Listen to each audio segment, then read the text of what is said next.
प्यारे साथियों, एक बार फिर आप सभी साथियों को स्वागत करता हूं आपके एक नए चैप्टर कार्बन एवं उसके यौगिक, जो आपके केमिस्ट्री का, जो रसायन विज्ञान का चौथा चैप्टर है। तीसरा चैप्टर तक हम लोग पढ़ चुके हैं बहुत ही सुंदर से। आज हम लोग पढ़ेंगे चौथा चैप्टर।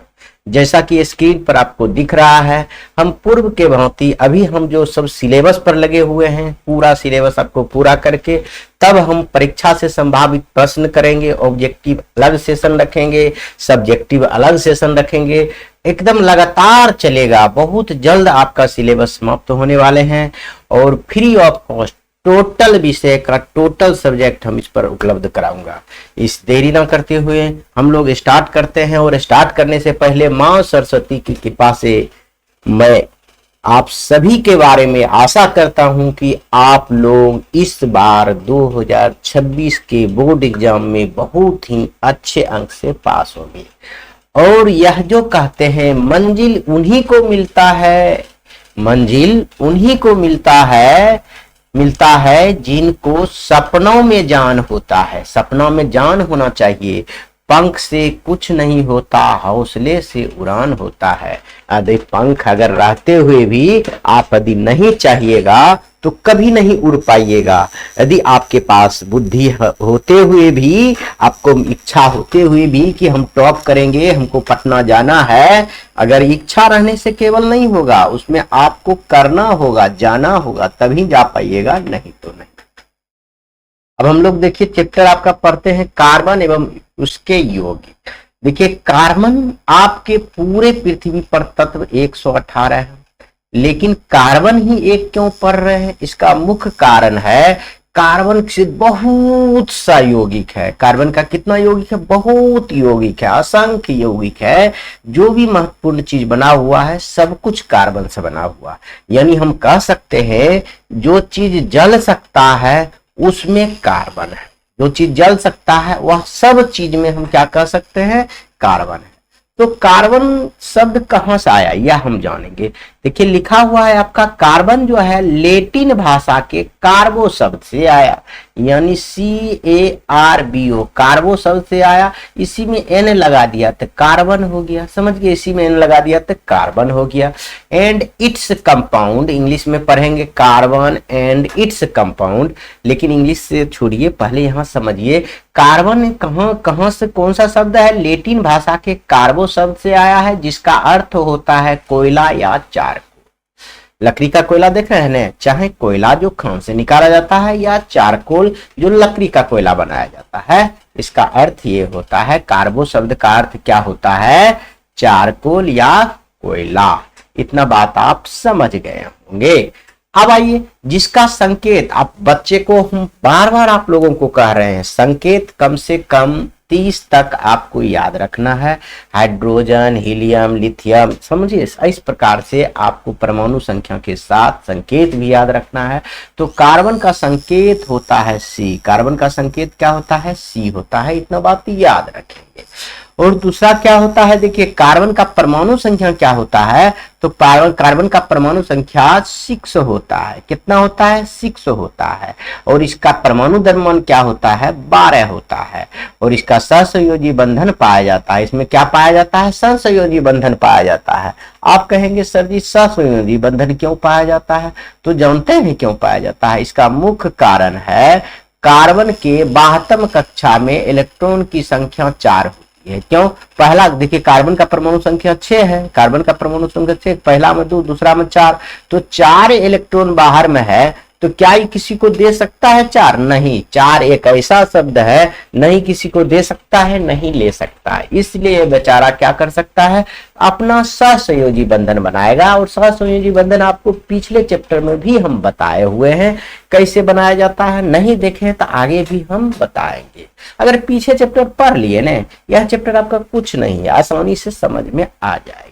पृथ्वी पर उपस्थिति कितना है कार्बन की? 0.0 2%। हवा में उपस्थिति कितना 0.03%। हवा में थोड़ा ज्यादा है, पृथ्वी से हवा में ज्यादा है कार्बन की उपस्थिति। यदि इतना बात आपको याद रहता है, कार्बन की संकेत, परमाणु संख्या, द्रव्यमान संख्या, सहसंयोजी बंधन बनाता है, ये कार्बो शब्द से आया है, तो आपका ऑब्जेक्टिव में 1 नंबर कन्फर्म है। इतना से पक्का आपका कोई ना कोई क्वेश्चन एक पूछेगा। देख लीजिए, कोयला का एक है, समझिए, कोयला का एक ढेला है, देख रहे हैं, इसको हम कार्बन कहते हैं।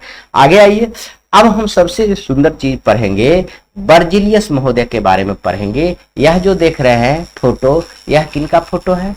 बर्जिलियस महोदय है, बर्जिलियस महोदय है, इनके बारे में हम लोग पढ़ेंगे। देखिए, कार्बन यौगिकों के स्रोत एवं महत्व, ये कहां से आया यह पढ़ेंगे, इसका क्या महत्व है यह भी पढ़ेंगे। बहुत सुंदर से, इसका बहुत सारा महत्व है। महत्व क्या है जानते हैं? सुबह से लेकर शाम तक, शाम से लेकर दोपहर तक, दोपहर से लेकर रात तक, आप जितना भी चीज यूज कर रहे हैं ना, सब में कार्बन है, सब में कार्बन है। आपके शरीर भी कार्बन का है, क्योंकि शरीर भी जलता है। तो हम कुछ देर ही पहले आपको बताए थे, जो आग में जल सकता है वह सब में कार्बन है। जो आग में जल सकता है वह सारी वस्तु कार्बन के बना हुआ है, ठीक है।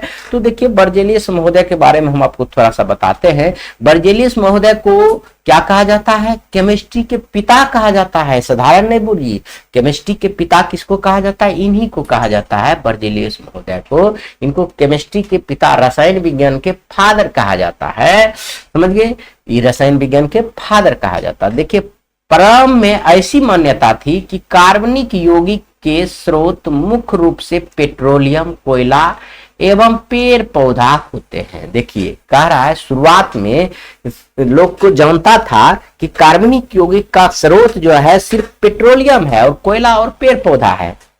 मात्र 3 ही चीज है जो कार्बन यौगिक प्राप्त किया जाता है, परंतु कार्बनिक यौगिक सिर्फ सजीव स्रोतों से ही प्राप्त किए जा सकते हैं तथा इन्हें प्रयोगशाला में तैयार नहीं किया जा सकता है। किसने बोला? बर्जेलियस महोदय ने। बर्जेलियस महोदय ने बोला यह सजीवों से सिर्फ प्राप्त किया जा सकता है, यह प्रयोगशाला में नहीं बना सकते हैं। लेकिन इसका बात को गलत साबित कर दिया इसी का चेला बोहलर ने, समझ गए, वह भी बताएंगे। लेकिन इन्होंने 1885 ईस्वी में एक सिद्धांत दिया था, जीवन शक्ति का सिद्धांत। इस सिद्धांत, देखिए, पूछा जाता है बर्जेलियस की जीवन शक्ति का सिद्धांत क्या है, आपके लिए बहुत ही इंपॉर्टेंट है। उसमें आपको कहिएगा, जिसके अनुसार, जीवन शक्ति के अनुसार, इस सिद्धांत के अनुसार सजीव पदार्थों में कार्बनिक यौगिक का निर्माण एक अदृश्य जीवन शक्ति के द्वारा होता है, यानी भगवान के द्वारा, दृश्य शक्ति के द्वारा नहीं होता है। और अदृश्य शक्ति मतलब देवी देवताओं के द्वारा होता है, ऑटोमेटिक होता है। कार्बन का निर्माण प्रयोगशाला में नहीं किया जा सकता है, नहीं किया जा सकता है। बर्जेलियस महोदय ने 1885 ईस्वी में जीवन शक्ति सिद्धांत देते हुए कहा है कि कार्बन का निर्माण प्रयोगशाला में कभी नहीं कोई कर सकता है, लेकिन यह जो निर्माण होता है अदृश्य शक्ति के द्वारा होता है, भगवान के द्वारा होता है, देवी देवताओं के द्वारा होता है, ऐसा इन्होंने बोला है। लेकिन इसी का चेला है, लेकिन एक अवधारणा का अंत हुआ, इसका जो सोच था इसका अंत कर दिया कौन? बोहलर ने। बोहलर ने प्रयोगशाला में यूरिया यानी कार्बनिक यौगिक को, यूरिया को क्या हुआ? कार्बनिक यौगिक का संश्लेषण अमोनिया साइनेट, अमोनिया साइनेट अकार्बनिक यौगिक को गर्म करके किया। अब समझिए हुआ क्या? अमोनिया साइनाइड को अपने आप गर्म कर रहा था, गर्म नहीं कर रहा था, ऑटोमेटिक अमोनिया साइनाइड गर्म हुआ और यूरिया का निर्माण हो गया, जो कि एक कार्बनिक यौगिक है। अब समझिए, यह तो बोले थे बर्जेलियस महोदय कि प्रयोगशाला में निर्माण नहीं किया जा सकता है, लेकिन बोहलर ने कुछ कर रहा होगा और अमोनिया साइनाइड थोड़ा सा गर्म हुआ, यह अकार्बनिक पदार्थ है और यह कार्बनिक यौगिक में बदल गया। जैसे ही गर्म हुआ तो यह यूरिया में बदल गया, अमोनिया साइनाइड, समझ गए। तो ये बर्जेलियस महोदय का यहाँ से इनका खंडन किया गया है जीवन शक्ति का सिद्धांत का, यह थोड़ा सा याद रखेंगे बोहलर के द्वारा। अब देखिए, अगला क्वेश्चन आपसे पूछा जाएगा, बर्जेलियस के सिद्धांत को लिखे। किसका सिद्धांत लिखना है? बर्जिलियस महोदय के सिद्धांत क्या था? जीवन शक्ति का सिद्धांत था। तो वही या लिखा हुआ है, दो बार, एक बार रखिए आप, या जीवन शक्ति के सिद्धांत को लिखें। दोनों में से कुछ भी पूछेगा तो बस थोड़ा सा आंसर दे दीजिएगा, आपका नंबर मिल जाएगा। क्या दीजिएगा? इस सिद्धांत के अनुसार कार्बनिक यौगिक को प्रयोगशाला में नहीं बनाया जा सकता है, यह बर्जिलियस जी ने बोले थे। यही जीवन शक्ति सिद्धांत के अनुसार इसका निर्माण एक महान शक्ति के प्रभाव से होता है। इसका निर्माण कौन शक्ति के प्रभाव से होता है? महान शक्ति के प्रभाव से होता है, और बिना उस शक्ति के इस यौगिक को निर्माण संभव नहीं है। बिना उस शक्ति, महान शक्ति के बिना यह कार्बनिक यौगिक का निर्माण संभव नहीं है। इस सिद्धांत को जीवन शक्ति का सिद्धांत भी कहा जाता है, उसी को सिद्धांत तो कहा जाता है। बर्जेलियस के शीर्ष फ्रेडरिक बोहलर ने अभी बताए थे 1828 ईस्वी में। देखिए 1815 ईस्वी में बोहलर बोला, जीवन शक्ति का सिद्धांत दिया।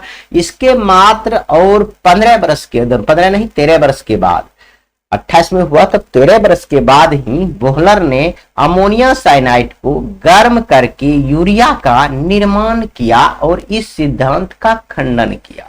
कब किया बोहलर ने? 28 में। और जीवन शक्ति का सिद्धांत कब दिया? 15 में। 1815 में जीवन शक्ति का सिद्धांत दिया और खंडन इसका जो बोहलर किया, शिष्य कब किया? 28 में किया। यह याद रखेंगे। देखिए अमोनिया साइनाइड ये हुआ, NH4 अमोनिया हुआ, साइनाइड ये हुआ, CNO। इसको जैसे ही गर्म किया तो यूरिया का निर्माण हो गया। किसका निर्माण हो गया? यूरिया का निर्माण हो गया। इधर बॉन्ड दिया गया है, अभी आपको यह समझ में नहीं आएगा, हम आपको आगे पढ़ाएंगे। इसको जैसे ही गर्म हुआ तो यह कार्बनिक पदार्थ बन गया, जबकि यह अकार्बनिक पदार्थ था। तो इसका तो खंडन हो गया ना, बर्जिलियस महोदय का तो खंडन हो गया। यह तो बोला था नहीं कोई बना सकता है, और दृश्य शक्ति के द्वारा बनाएगा, महान आत्मा के द्वारा बनाएगा, महान शक्ति के द्वारा बनता है। लेकिन उसका बोहलर ने इसका खंडन कर दिया। ये तो अचानक हो गया, वो बेचारा उसका खंडन करना नहीं चाह रहा था। ऑटोमेटिक अमोनिया साइनाइड रखा हुआ था, उसको गर्म हुआ तो देखा यूरिया बन गया। यूरिया बन गया जो कार्बनिक पदार्थ है, ये अकार्बनिक पदार्थ था अमोनिया साइनाइड, तो इससे उसका खंडन हो गया। समझ गए? ऐसा नहीं है, ऐसा बर्जिलियस महोदय बहुत बड़ा साइंटिस्ट थे, ऐसा नहीं समझिए। वह केमिस्ट्री के जनक कहा जाता है, पिता कहा जाता है। समझ गए? आगे आइए, अब हम जो थोड़ा सा पढ़ेंगे रासायनिक बंधन के बारे में पढ़ेंगे। पिछले चैप्टर में पढ़ चुके हैं, धातु और धातु में पढ़ चुके हैं, लेकिन फिर से हम लोग पढ़ेंगे रासायनिक बंधन क्या होता है। देखिए ये किसी यौगिक में दो या दो से अधिक परमाणु आपस में जिस बल के द्वारा एक दूसरे से बंधे होते हैं उसे रासायनिक बंधन, केमिकल बॉन्ड कहते हैं। ये तो इंग्लिश शब्द है, समझिए, केमिकल बॉन्ड रासायनिक बंधन कहते हैं। मतलब किसी यौगिक में दो या दो से अधिक परमाणु जब आपस में जिस बल के द्वारा बंधे रहते हैं उसे हम रासायनिक बंधन कहते हैं। कोई भी यौगिक ले, उसमें दो तत्व होगा ही, दो यौगिक होगा ही, दो तत्व होगा। किसी यौगिक में दो या दो से अधिक परमाणु ही होता है। समझ गए? वह जिस बल के द्वारा बने होते हैं उसी को हम कहते हैं रासायनिक बंधन। जैसे NaCl, या क्या नहीं है, यह भी एक यौगिक है। इसका परमाणु, क्लोरीन का परमाणु और सोडियम का परमाणु दोनों एक बल के द्वारा बंधे हुए हैं। समझ गए? यह बल भी मजबूत होता है, पिछले चैप्टर में हम पढ़े हुए हैं। जो बच्चा नहीं देखे हैं तो वह जाकर देख लेंगे। और सुंदर से हम बोले हैं ना, अगर पीछे आप अच्छा से पढ़ लिए हैं तो यहाँ आने के बाद आपको कोई कष्ट ही नहीं होगा। बहुत सुंदर से यह चैप्टर पढ़ लीजिएगा।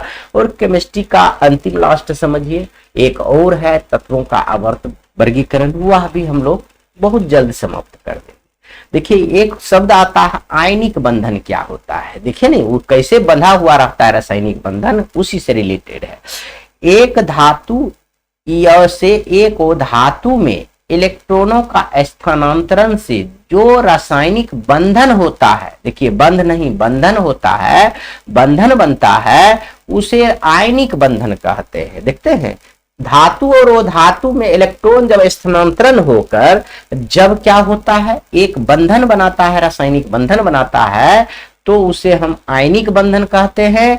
क्योंकि वह इलेक्ट्रॉन का आदान प्रदान करेगा तो आयनिक बंधन कहलाएगा। या किसी भी परमाणु के बीच बना वह बंधन जो इलेक्ट्रॉन के हस्तांतरण से बने हो तो उसे इस प्रकार के बंधन को आयनिक बंधन। अगर इलेक्ट्रॉन को आदान प्रदान यानी देने लेने वाला काम कर रहा है तो हम कहेंगे उसे आयनिक बंधन। फॉर एग्जांपल देखिए सोडियम क्या कर रहा है, इसके पास 72 कक्षा में एक इलेक्ट्रॉन ज्यादा है और क्लोरीन के 72 कक्षा में एक इलेक्ट्रॉन कम है। इसका परमाणु संख्या 17 होता है। देखिए ना, इसका 72 कक्षा में कितना है, 7 है। इसका 72 कक्षा में 1 है, 3 रखेगा नहीं, इसको दे देगा। देखिए ना, अभी हो गया, इसको जैसे ही दिया यह क्या बन गया, 28 बन गया, तो इसको दे दिया 288। इसका भी कक्षा पूरा हो गया, इसका भी पूरा हो गया।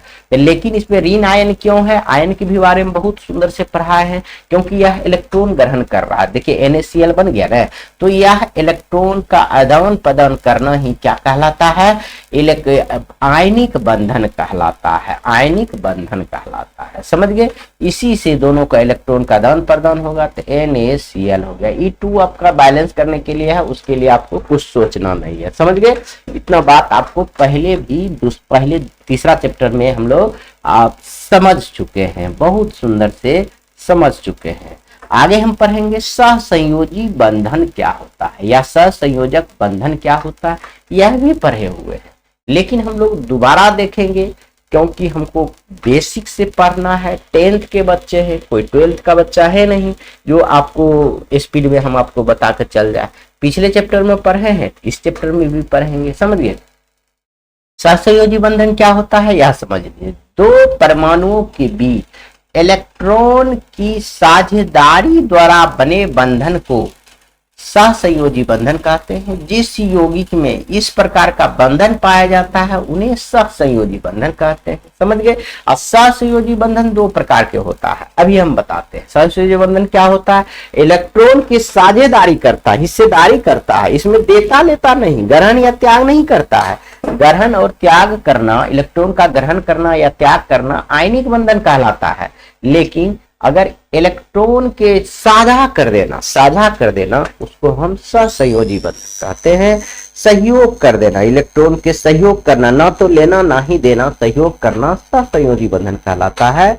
जैसे इसमें 2 होता है कि एक अध्रुवीय सहसंयोजी आबंध क्या होता है, इसमें 2 समान परमाणुओं के बीच इलेक्ट्रॉन का साझेदारी होता है। जैसे लिखा है H2, देखिए यहाँ क्या है, H के पास इलेक्ट्रॉन कितना है, 1, लेकिन इसके प्रथम कक्षा में कितना होना चाहिए, 2, तो यह अपने ही दोस्त के बुलाएगा, इसके पास 1 इलेक्ट्रॉन है तो साझेदारी कर लेगा। यह स्थानांतरण नहीं करेगा, स्थानांतरण करेगा तो साफे हो जाएगा, इसके पास 1 ही इलेक्ट्रॉन है, दे ही नहीं सकता, तो ये क्या करेगा, साझेदारी करेगा। ऐसे यह भी अपन कक्षा पूरा कर लेगा और इससे भी मिलाकर यह भी अपना कक्षा पूरा कर लेगा। देखिए दोनों को 2-2 इलेक्ट्रॉन हो गया, तो इसका पहली कक्षा पूरा हो गया। इसी को कहते हैं अध्रुवीय सहसंयोजी बंधन। जैसे समान परमाणु बीच होता है, इसी कारण से इसको H2 लिखा जाता है, H नहीं लिखा। जैसे क्लोरीन ले लीजिए, क्लोरीन में देखिए कितना है, 72 कक्षा में परमाणु की संख्या तो 17 है, तो आप कह सकते हैं 287 है। तो अब इसमें क्या करेंगे, 72 कक्षा में कितना है, 7 परमाणु है। कितना परमाणु है, 7 परमाणु है। तो 7 परमाणु है, तो इसमें क्या किससे आप करेगा इसके सहसंयोजी बंधन, आराम से इसको कर लेगा। 72 कक्षा में एक परमाणु की संख्या जितना है, आराम से इसको सहसंयोजी बंधन द्वारा कर लेगा। कैसे कर लेगा, देखिए आपको हम एक नया पेज लेते हैं। देखिए क्लोरीन की बात कर रहे हैं हम लोग, तो इसको मिटा दे रहे हैं। देखिए क्लोरीन की बात कर रहे हैं, 17 287 यही है। तो अब इसको कैसे हम लोग करेंगे, Cl2 जो लिखा हुआ है कैसे लेंगे यह समझिए। 72 कक्षा में क्लोरीन के पहले आप मिलाइए, देखिए 1 हो गया, 2 3 4 5 6 7 हो गया। अब इसमें की करेंगे, 1 क्लोरीन और लेंगे, इसमें भी 7 इलेक्ट्रॉन होगा, 1 2 3 4 5 6 7। देखिए 1 2 3 4 5 6 7 हो गया। अब क्या करेगा, ये देखिए 1 इलेक्ट्रॉन साझा करेगा, देख रहे हैं ना, ऐसे यह भी 8 हो गया और इसका 1 इलेक्ट्रॉन यह साझा कर लेगा, यह भी 8 हो गया। इसी को हम लोग सहसंयोजी बंधन कहते हैं। इसीलिए इसको Cl2 लिखा जाता है, अकेले नहीं लिखा जाता है। जैसे हम ऑक्सीजन ले लेते हैं, ऑक्सीजन का परमाणु संख्या कितना होता है, 8 होता है। तो देखिए इसमें 2 और 6 बचता है, इसको भी सहसंयोजी बंधन होता है। समान यौगिक के साथ क्या होगा, देखिए इसमें बाहर इलेक्ट्रॉन 6 है। कितना इलेक्ट्रॉन है बाहरी कक्षा में? इलेक्ट्रॉन 6 है। एक और लीजिए, इसके भी बाहरी कक्षा में इलेक्ट्रॉन की संख्या 6 है। तो देखिए इसका 2 इलेक्ट्रॉन साझा कर लेता है, इसका 2 इलेक्ट्रॉन यह साझा कर लेता है, यह भी कक्षा पूरा कर लेता है, यह भी कक्षा पूरा लेता है। इसी को हम लोग क्या कहते हैं? सहसंयोजी बंधन, यानी अध्रुवीय सहसंयोजी बंधन। जब समान परमाणु के साथ इलेक्ट्रॉन की साझा हो तो उसे अध्रुवीय सहसंयोजी बंधन हम लोग कहते हैं। अब हम पढ़ेंगे ध्रुवीय सहसंयोजी बंधन। ध्रुवीय सहसंयोजी बंधन भी पढ़ेंगे बहुत ही सुंदर से। इसको हम पढ़ेंगे, क्या पढ़ेंगे? देखिए इसमें 2 असमान परमाणु के बीच इलेक्ट्रॉन की साझेदारी होती है। इसमें समान नहीं, असमान के बीच इलेक्ट्रॉन की साझा होता है। जैसे हम आपको HCl बता रहे हैं, HCl बता रहे हैं, HCl ले लीजिए, HCl बता रहे हैं। देखिए क्लोरीन में कितना 72 कक्षा में इलेक्ट्रॉन है, तो ये 7 है तो 7 हो गया। और हाइड्रोजन 1 है, हाइड्रोजन में 1 ही होता है। तो यह क्या करेगा? यह इसके साथ संबंध बनाएगा तो यह भी 8 हो गया, इसके साथ सहसंयोजी बंधन कराएगा तो यह भी 2 हो गया। इसका भी कक्षा पूरा हो गया, उसका भी कक्षा पूरा हो गया। तो इसी को हम लोग कहते हैं ध्रुवीय सहसंयोजी बंधन। उम्मीद करता हूं कि यह भी बात आप लोग समझ गए होंगे बहुत सुंदर से। ठीक है, आगे हम लोग देखेंगे, आगे हम पढ़ेंगे सहसंयोजी यौगिक के गुण देख लेते हैं। अभी सहसंयोजी बंधन देख लिए 2 प्रकार से, अध्रुवीय और ध्रुवीय। अध्रुवीय कहते हैं एक ही जैसा परमाणु के साथ सहसंयोजी बंधन बनाता है तो अध्रुवीय, और जब अलग अलग परमाणु के साथ 2 सहसंयोजी बनाता है तब हम कहेंगे ध्रुवीय। समझ गए? इसका कुछ गुण भी होता है, तो गुण निम्नलिखित है, याद रखेंगे इसको। इसके क्वथनांक और गलनांक कम होता है। समझ गए? सहसंयोजी बंधक का गलनांक और क्वथनांक क्या होता है? कम होता है, याद रखेंगे। ये प्राय विद्युत के कुचालक होते हैं, सुचालक नहीं होते हैं। ये प्राय क्या होता है? विद्युत का कुचालक ही होता है, जिससे विद्युत प्रवाहित नहीं होगा। ये प्राय द्रव एवं गैस के रूप में होता है। ये प्राय क्या होता है? द्रव एवं गैस के रूप में ही होता है, ठोस के रूप में नहीं होता है। ये ध्रुवीय एवं अध्रुवीय दोनों हो सकता है। ये ध्रुवीय और अध्रुवीय दोनों हो सकता है, इसमें ऐसा कोई आपत्ति नहीं है। अब हम देखिए यहाँ पढ़े थे सहसंयोजी यौगिक के 2 प्रकार देखे थे। सहसंयोजी यौगिक के 2 प्रकार देखे थे, अध्रुवीय, ध्रुवीय। अब सहसंयोजी बंधन के प्रकार देखेंगे। वहां यौगिक के प्रकार देखे थे, सहसंयोजी यौगिक के गुण देख लिए। अब सहसंयोजी बंधन पढ़ेंगे, सहसंयोजी बंधन के प्रकार भी देखेंगे। दोनों में डिफरेंट है। वहां यौगिक के प्रकार देखे थे 2, अध्रुवीय और ध्रुवीय। अब हम पढ़ेंगे सहसंयोजी बंधन, यौगिक नहीं बंधन। सहसंयोजक बंधन कहिए, सहसंयोजी बंधन कहिए। इसका प्रकार यह जो होता है 3 प्रकार का होता है। देखिए क्या होता है, कौन कौन होता है, यह हम लोग पढ़ेंगे। एकल सहसंयोजी बंधन यानी एकल आबंध, इसको कहते हैं जब 2 परमाणु एक इलेक्ट्रॉन के साझेदारी करता है तो उसे एकल सहसंयोजी बंधन कहते हैं। जैसे H2, देखिए 2 परमाणु क्या है, 2 H ले लिए ना, 2 H लिए, दोनों एकले इलेक्ट्रॉन की साझा कर रहा है। एक इलेक्ट्रॉन यह भी साझा कर रहा है, इसका भी कक्षा पूरा हो गया, इसका भी पूरा हो गया, तो दोनों एक इलेक्ट्रॉन की साझा कर रहा है, इसलिए एकल सहसंयोजक बंधन कहेंगे। बस इतना ही आसान है। द्वि सहसंयोजी बंधन में कहेंगे डबल बॉन्ड को हम जिसको कहते हैं, यह भी हम बताए हुए हैं पिछले चैप्टर में, लेकिन फिर से बता रहे हैं आपको कि याद हो जाए। जो बच्चा नहीं देखे हैं तो वह भी देखेंगे तो आपको बहुत सुंदर से समझ में आएगा। ऐसे तो आसान है। देखिए कहा जाता है जब 2 परमाणु दो इलेक्ट्रॉन की साझा करते हैं तो उसे द्वि सहसंयोजी बंधन से, जब 3 इलेक्ट्रॉन की साझा करेंगे त्रिक सहसंयोजी बंधन कहेंगे। जैसे इसमें देखिए O2 ऑक्सीजन के बारे में आपको बताए थे 8 परमाणु संख्या। इसके 12वीं कक्षा में कितना इलेक्ट्रॉन की संख्या है, या 8 है, तो 2 और 6 है। तो देखिए 6 इसमें 12वीं कक्षा में इलेक्ट्रॉन की संख्या है, तो 6 बिंदु दे दिए। अब यह जो साझा करेगा तो 2 इलेक्ट्रॉन की साझा करेगा, तभी इसका आबंध पूरा होगा। देखिए ना, देखिए यह 8 हुआ और इसका भी 2 ये ले लेगा तो यह भी 8 हो गया। यानी दो दो इलेक्ट्रॉन की जब साझेदारी करता है तो उसे द्वि सहसंयोजी बंधन कहते हैं। अब 3 इलेक्ट्रॉन कैसे साझा करता है आपको बताते हैं। नाइट्रोजन का परमाणु संख्या कितना होता है? 7 होता है। तो इसकी 72 कक्षा में कितना हो गया? 5 हो गया। तो 5 हो गया तो इस देखिए कितना साझा करेगा? यह 3 इलेक्ट्रॉन की साझा करेगा। कहिए कैसे? एक नाइट्रोजन लीजिए, इसके 72 कक्षा में कितना है? 5 है। देखिए यहाँ 2 ये 3, उसी प्रकार से हम यहाँ 2 लीजिए चाहे इधर ले लीजिए, कोई दिक्कत नहीं, कहीं भी यहाँ 3 ले लीजिए। यहाँ देखिए 3 इलेक्ट्रॉन की साझा करेगा तब इसका 8 होगा। यह 3 इलेक्ट्रॉन की साझा करेगा। देखिए नहीं समझ में आया तो एक बार और समझिए। देखिए नाइट्रोजन ले लीजिए, नाइट्रोजन इसकी 72 कक्षा में कितना इलेक्ट्रॉन है? 5 इलेक्ट्रॉन है। कितना इलेक्ट्रॉन है? 5 इलेक्ट्रॉन है। तो आप यह समझिए, तो देखिए यह तो पूरा 3 इसको लेगा तब ना 5 3 8 होगा, फिर यह भी पूरा 3 लेगा तब ना 8 इसका होगा। तो इस प्रकार से 3 इलेक्ट्रॉन की साझा करने वाले को हम कहते हैं त्रिक सहसंयोजी बंधन। त्रिक सहसंयोजी बंधन। उम्मीद करता हूं यह भी आप लोग बहुत सुंदर से समझ गए होंगे।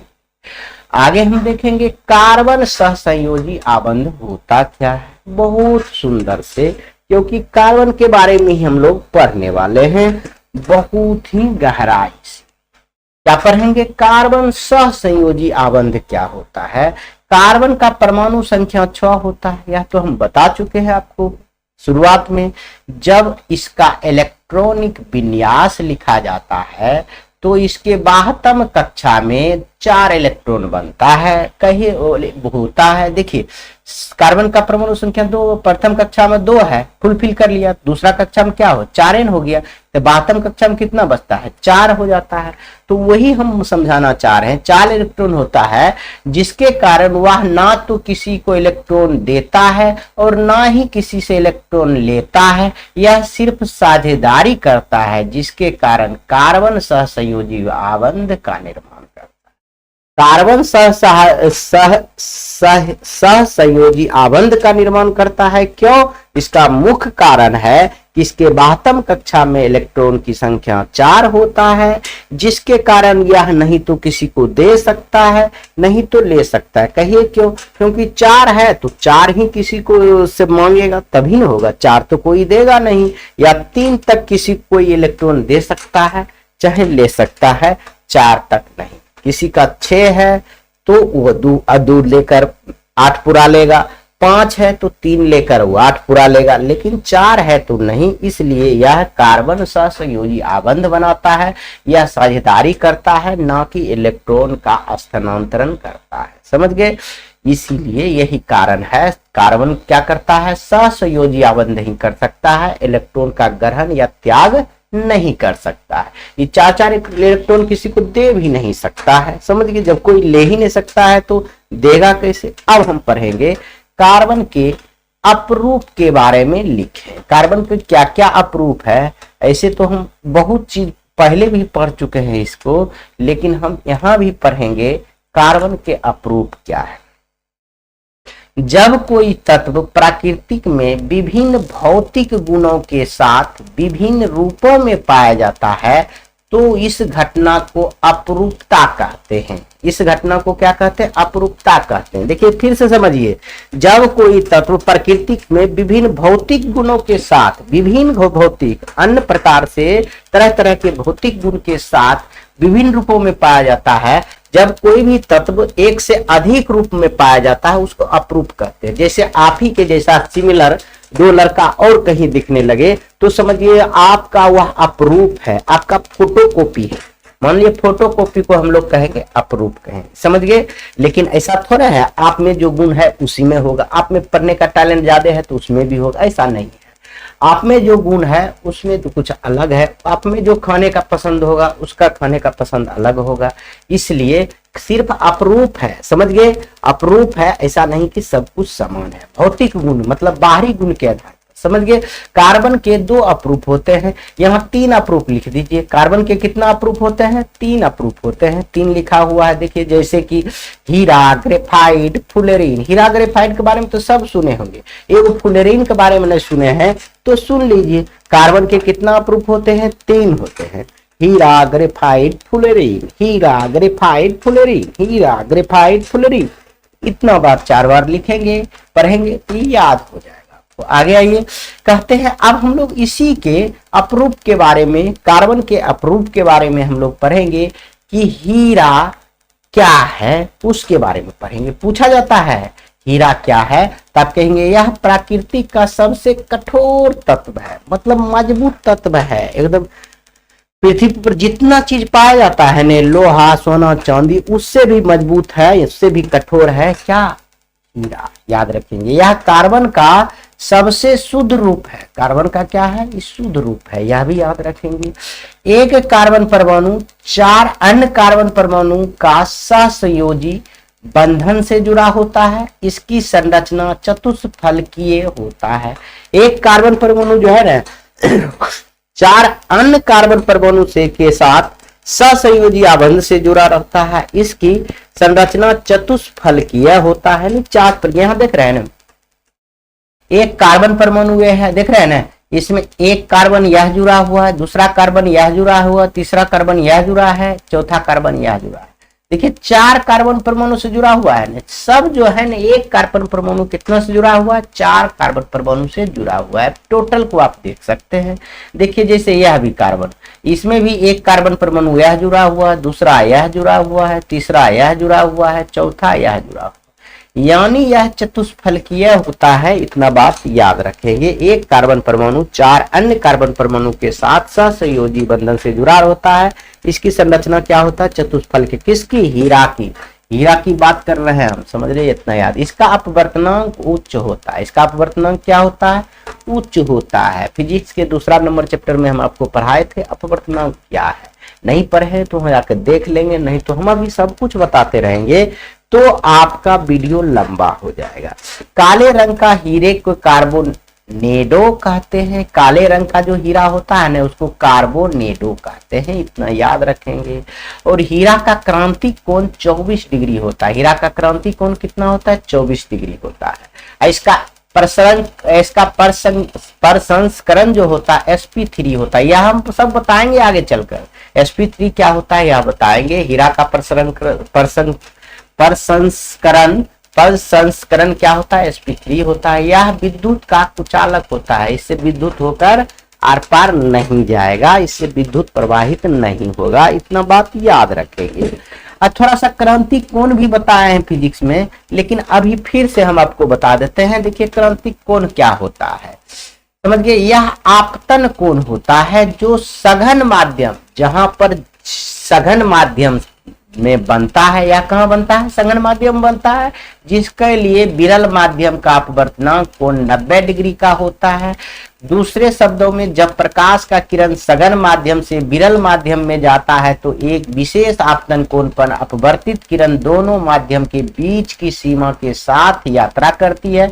इस विशेष आपतन कोण को क्रांतिक कोण कहते हैं। यह हम आपको दूसरा नंबर चैप्टर में प्रकाश का अपवर्तन में पढ़ाए हुए हैं। फिजिक्स का भी अपलोड किया गया है दूसरा चैप्टर तक, वह देख लेंगे आप लोग, बहुत सुंदर से समझ में आ जाएगा।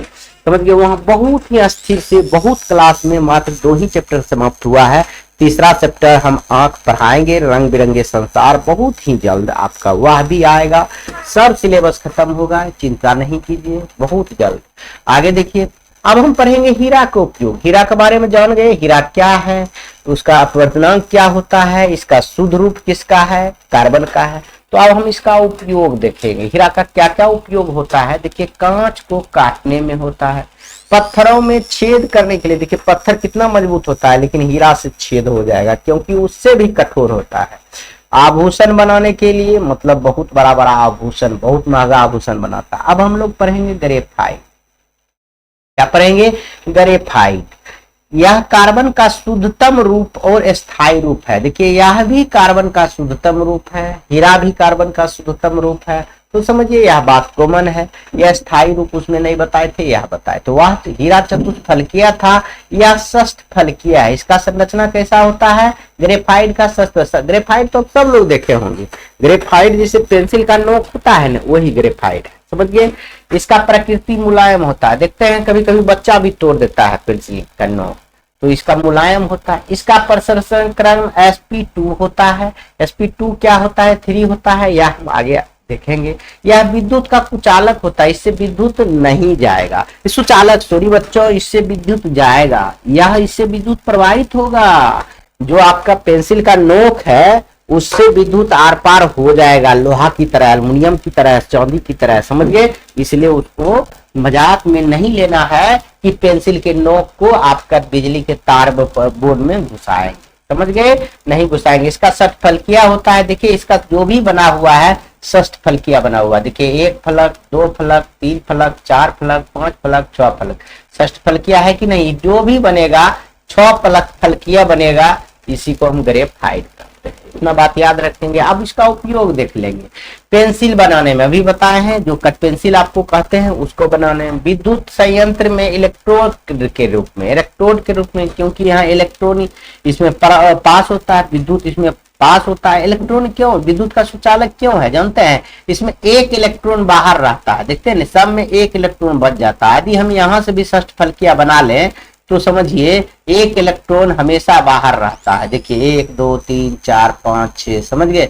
यहाँ से एक इलेक्ट्रॉन आपका बाहर हमेशा रहता है, इसलिए यह विद्युत का सुचालक होता है।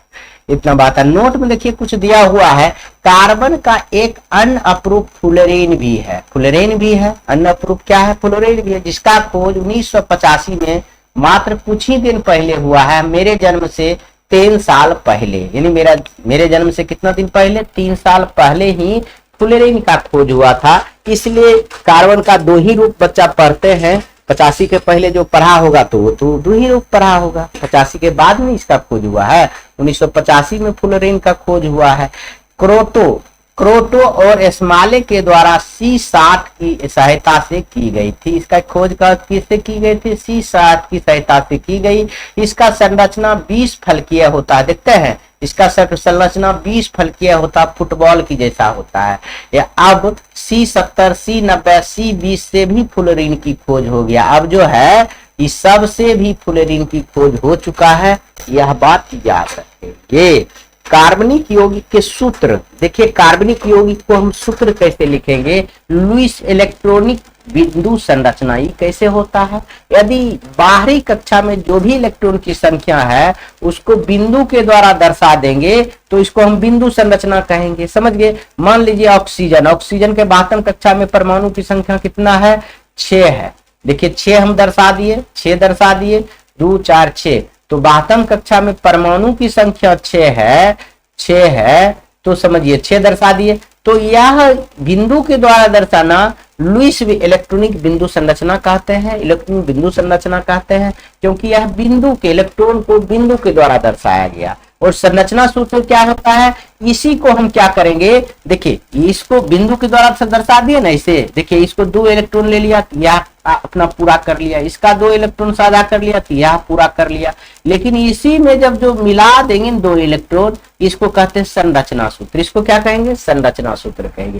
त्रिविमीय सूत्र क्या होता है? 3D देखते हैं, दोनों तरफ से दिखता है, उसे हम 3D कहते हैं। आप नहीं जानते हैं तो YouTube पर लिखेंगे त्रिविमीय सूत्र, चाहे 3D डायमेंशन क्या होता है तो आपको बता देंगे।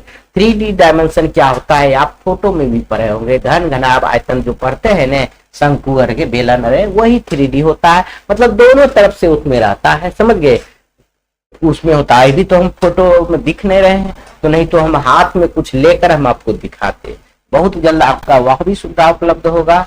इसलिए मेरे प्यारे बच्चों पढ़ते रहिए, शेयर करते रहिए अपने दोस्तों के साथ, समझ गए। आगे हम पढ़ेंगे कार्बनिक यौगिक का वर्गीकरण। क्या पढ़ेंगे? कार्बनिक यौगिक का वर्गीकरण पढ़ेंगे। बहुत सुंदर से हम लोग पढ़ेंगे कार्बनिक यौगिक का वर्गीकरण क्या होता है, इसको हम बहुत ही अच्छे ढंग से पढ़ेंगे। देखिए कम समय में अभी हम बहुत कुछ हम आपको बता दिए। हम चाहते हैं कि अब छोड़ दें, क्योंकि बहुत लंबा वीडियो नहीं बनाना चाहते हैं, समझ गए, बहुत लंबा वीडियो नहीं बनाना चाहते। 3-4 स्लाइड मन करता है और पढ़ा दें, समझ गए, 3-4 स्लाइड और पढ़ा देंगे ना तो अच्छा रहेगा।